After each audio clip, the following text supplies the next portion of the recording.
done. For every issue, you've got a piece of writing, an idea, an inspiration. And nearly a century ago, this is what Tagore wrote in an essay which is called The Robbery of the Soul. When they had reduced the limited store of material in their immediate surroundings, they proceeded to wage various wars among their different sections, each wanting his own special allotment of the lion's share in their scramble for the right of self-indulgence. They laughed at moral law and took it to be a sign of superiority, to be ruthless in the satisfaction each of his own desire. They exhausted the water, cut down the trees, reduced the surface of the planet to a desert, riddled it with enormous pits and made it in its interior a rifle pocket empty of its value. He was looking ahead. We are in this situation. I'm sure if you go to the tar sands, you could write an essay more powerful.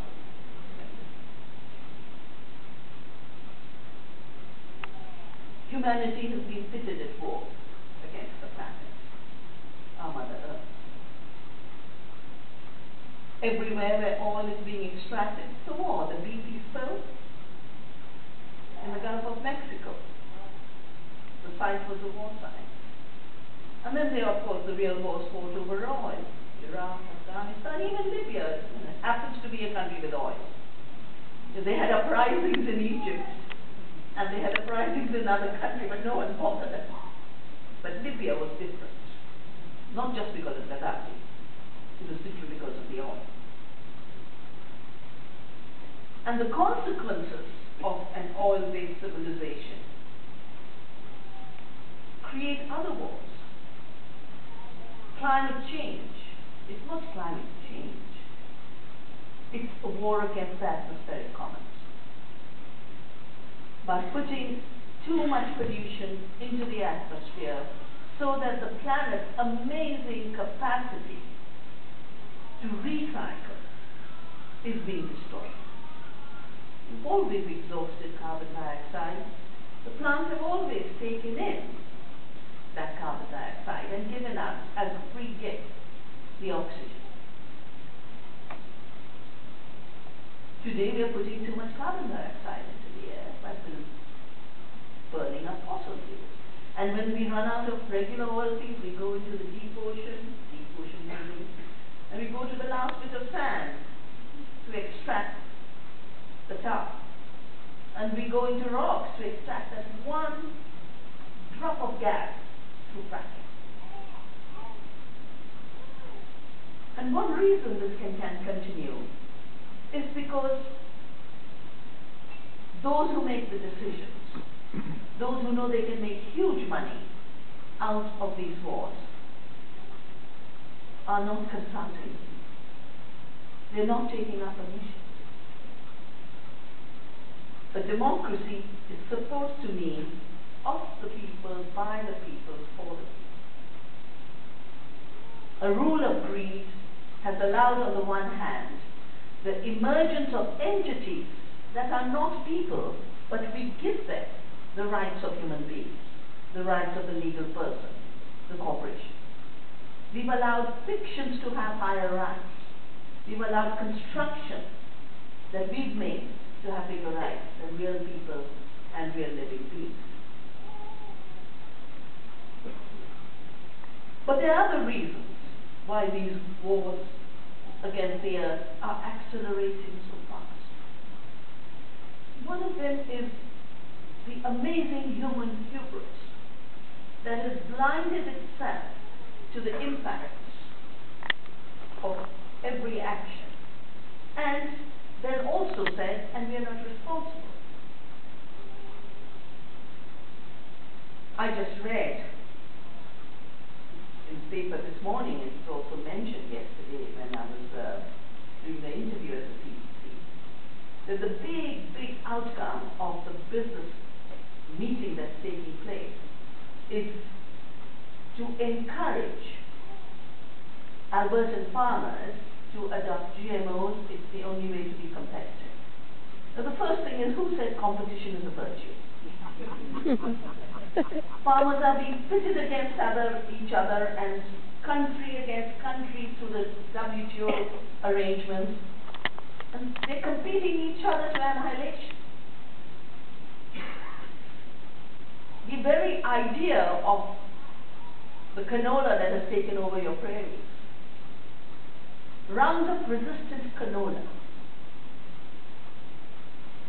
it basically means you engineer a plant with resistance to a herbicide so that now you can kill everything green. This is the advertising of Roundup.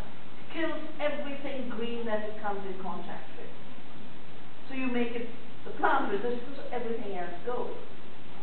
While I was walking around booths, I visited the seed exchange booth, and they've got these brilliant diversity of squashes. A typical way of growing food around the world has been corn with beans and with squash. The Native Americans call it the three sisters. The corn gets the nitrogen from the beans. It offers support back to the beans for the bean vine to climb. The squash travels along the way, protects weeds from growing up, gives you a delicious vegetable. But cooperation, how can it be tolerated? So an agriculture has evolved, which is both like war, but is designed totally in the idea of competition. You make plants compete with each other. First you pump them with artificial fertilizers, and then you spray them with herbicides because you don't want to give permission to an associate crop to grow. And then, because life itself replenishes, it multiplies, it reproduces, that's become a very, very big problem for those who only think in terms of how can I make money. And my life has been dedicated to creating Navdanya, which means 9 seeds. It also means the new gift. Because in 87, the industry that had emerged during the war as the war chemicals industry had they emerged as a chemical warfare industry and deployed themselves to agriculture to become agri-chemicals. And now they've realized that the place to make big money is A, marry their chemicals to seeds and own the seed. Own the seed as property. And I remember in the 80s when I used to be engaged in debates, they would say, it is not fair that farmers save seeds. And the way to prevent farmers from saving seeds is to have patents on seeds. Now it's your property. Seed saving is defined as a crime, and seed exchange is defined as a crime. But in effect, you're basically saying nature cannot renew herself. The seed which embodies the renewal of life cannot renew itself. Has to take permission from Monsanto. And even that is so troublesome because patents still mean court cases, it still means legal settlements. Just easier to do it by terminating the seed. That's a war at the level of the very basis of life, where you create sterile seeds. And the war mentality is so clear. During our debates at the Convention on Biological Diversity, I remember the Monsanto president put out a whole briefing note about why genetically engineered crops and herbicide-resistant crops were going to be so vital. He said our technologies, like herbicide-resistant crops, are so smart. They prevent the sun from, the plant from stealing the function. So the squash that would have grown very, very cooperatively in a field field of corn is now treated as a thief stealing the sunshine. And can you imagine how deep the idea of conflict and competition has sunk into our thinking? One of the big areas of work that movements that are protecting the earth are doing is dealing with this crazy notion that the climate war can be solved by deepening the war, first through carbon trading, and secondly through geoengineering the planet. Just put reflectors in the sky. This campaign to stop a UK experiment which is putting pollutants into the higher atmosphere so that those pollutants will block the sun from coming in, and they call it the experiment for global cooling. It's basically creating artificial volcanoes. And in the many debates I've had with these scientists, and many of them are Nobel Prize winners, I've said two problems. One is the problem was never the sun. We need the sun to shine on us. Blocking it is going to threaten life. It's going to threaten food. This will not be global cooling. It will be an irresponsible, reckless experiment for the earth. Literally, a war against the earth. And the second is, the problem was pollution. Adding more pollution into the sky is not going to solve it. Putting these aerosols, putting these particulate matter into the sky is taking the pollution one step further. So there are three places from where the war against the earth is legitimized all the time. The first is the very idea of separation from the earth, that we are not part of the earth. We're made of the same earth, we're made of the same water, we're made of the same oxygen that the plants give us.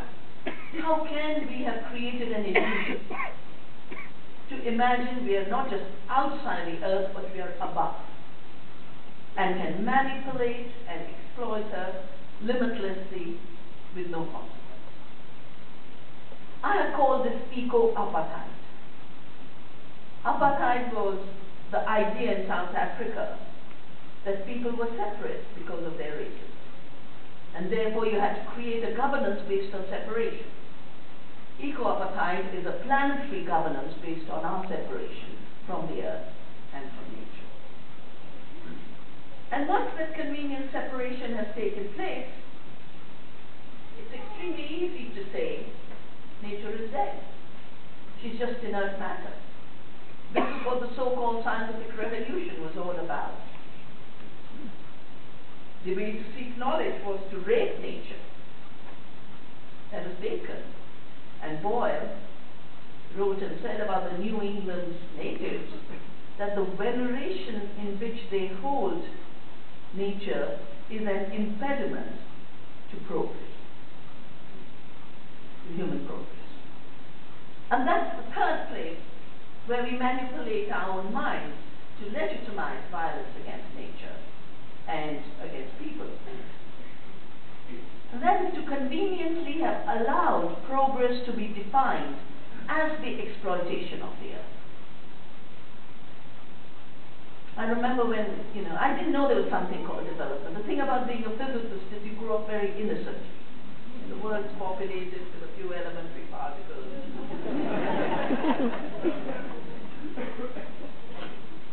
And I remember this must have been 1980. I was in Bangalore. And around Bangalore, the land was going under eucalyptus. And I couldn't figure out why the farmers were planting eucalyptus. So I decided to do a study, because every time I have a question mark, I have to answer it. I can't live with unanswered questions. We eventually found out that the reason farmers were planting eucalyptus was because the World Bank was giving huge loans to the rich landlords to grow eucalyptus for one single pulp industry. That's when I discovered development. That's when I discovered the World Bank. That's when I realized that we are repeatedly told what is development. We are not allowed to experience it. We're not allowed to define it. In biology, development is the evolution, or in a self-organized, self-directed way, of any system from within. An embryo becomes an adult. A seed becomes a squash. That's development. But to be hammered on your head and told you're primitive if you grow diversity of crops, and you're advanced and competitive if you grow toxic GMOs, and our farmers are being repeatedly told that's progress, that's development. The very measure of growth as an indicator of progress only measures the transaction of finance. The definition, and growth was created to mobilize resources for the war. Even our economic categories come from the war, not just the chemicals that go into our body. In the UN definition of accounting, if you produce what you consume, you are not producing. So all of women's work disappears. All of the work in sustainable sustenance agriculture disappears. All the work in the household disappears. All the work in building a robust living city where things circulate within the city. You're producing what you're consuming, therefore you're not growing. You squeeze out oil from the top and send it off in the pipeline to North America, and there's tremendous growth. And this, of course, has carried on unquestioned. We've now reached the stage where we are being told limitless growth is the only way out of the multiple crises that very growth has created. But limitless growth means limitless consumption. One of the big movements I had to deal with last year was a movement of native people in a forest area in Orissa to defend a sacred mountain whose name is Niyamgiri, which means the law that upholds the sacred laws. And the tribe was basically saying, you can't mine this mountain. It is our universe. It defines us. We've lived here for millennia. We don't need anything. We grow everything we need. But the mountain is made of bauxite, which also is the reason it's a very big source of water. 32 streams flow out of it. And a company called Vedanta wanted to mine it for bauxite. The justifications we are repeatedly given is Indians only consume 1 kilogram of aluminium per capita per year. And we should go to 15 kilograms of aluminium consumption per capita per year. How does aluminium consumption have anything to do with our welfare? In fact, my mother used to hate aluminium utensils. We had lovely natural materials. And she used to say, no, there's something funny with this. We'll never cook in it. Now, to get to a 15 kilogram means every bauxite mountain must be mined. It means that in the last 5 years alone, India has doubled its bauxite exploration and mining. And every 2 tons of bauxite is converted only into 1 ton of aluminium, which is then smelted to make the aluminium. A ton of aluminium processing needs 13,500 kilowatt tons of electricity. It needs 1,200 tons of water. These things don't appear on our packaging. In fact, the interesting thing is, you talked about the automobiles as becoming the design. But for the design of the automobile, you need that remote bauxite mine. And now they're finding, that even automobiles have a limit. So they want to turn every fresh food system into a packaged food system. And of course, that's a limitless market for aluminium. They've even passed a law in India to ban fresh foods and street foods. Big issue we're having to deal with. So here you are, this much food and that much aluminium behind this huge footprint. of water, huge footprints of fossil fuels, and huge footprints of waste. Every ton of aluminum produces 1 ton of waste. I don't know how many of you remember last year, the Hungary accident, where red pond, well, that red mud pond is the waste of an aluminum factory. And the more you mine, the more you must create this waste. They have no idea how to deal with it. Just like they have no idea how to deal with nuclear waste. But they still call it a miracle technology that's clean and green. They would like to build in the so-called nuclear renaissance, which has had to have a pause because of the Fukushima disaster. They wanted to build 300 nuclear reactors a year.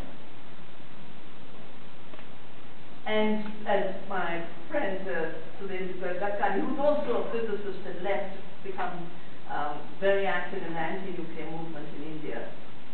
And the other day, when we were dealing with the fact that live nuclear plants, mines, highways, everything needs grabbing of land from the people.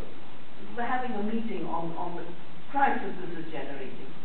And Gadika said, well, they say it's a smart technology, but it's not terribly smart to split the atom to boil water. So that's all you really do.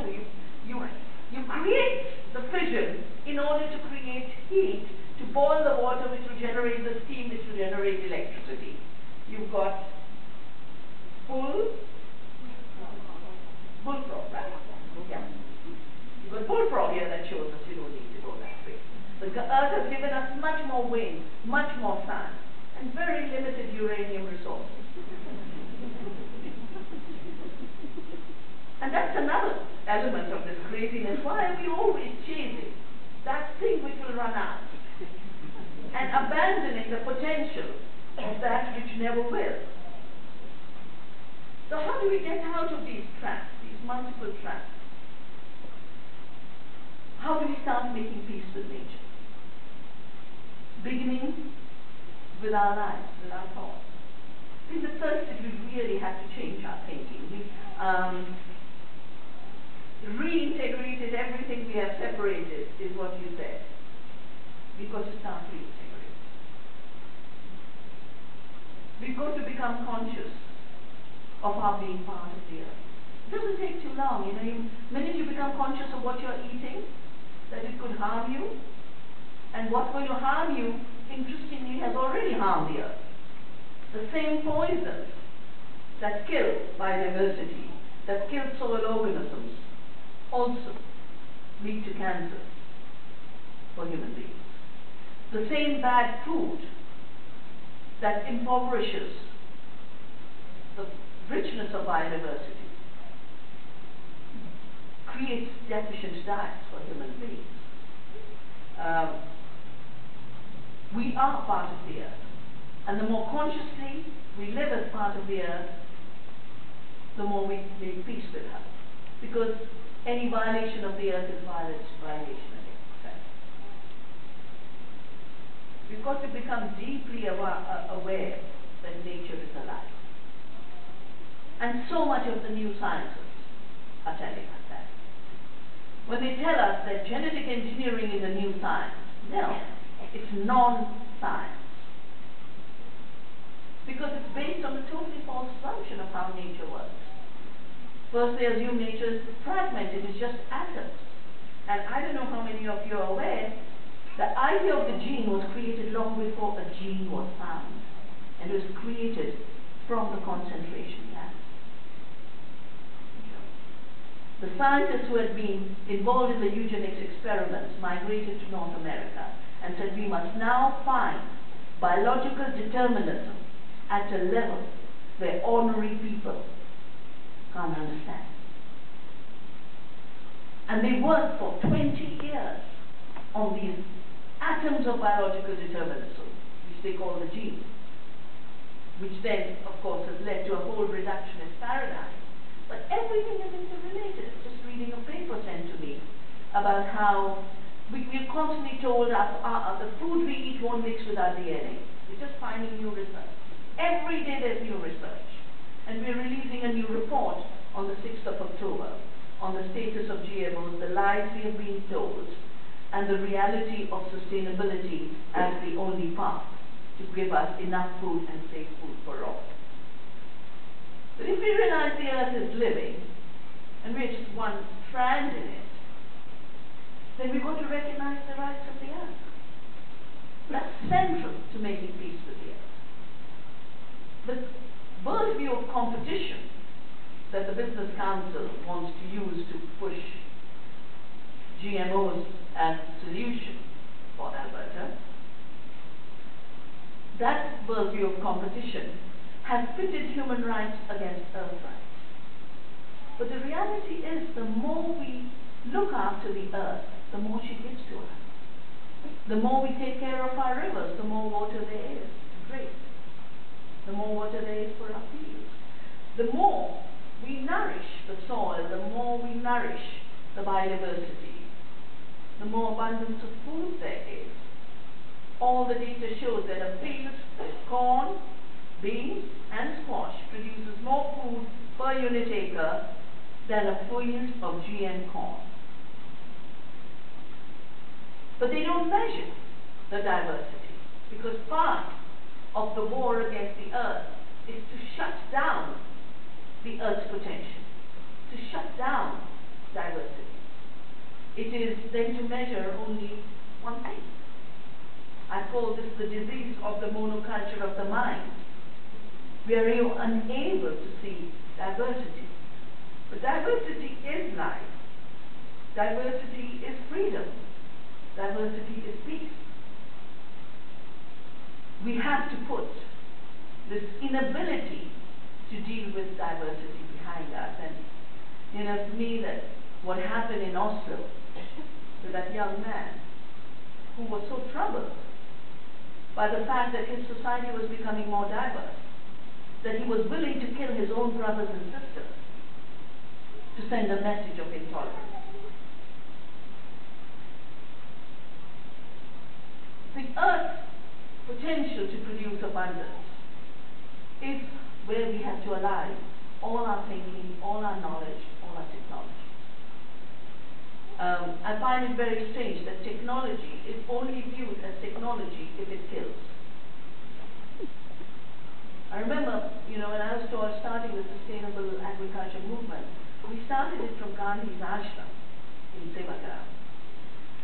And I had assumed it would be organic. I was so disappointed they were using chemicals. So I asked, I said, when did you start using chemicals?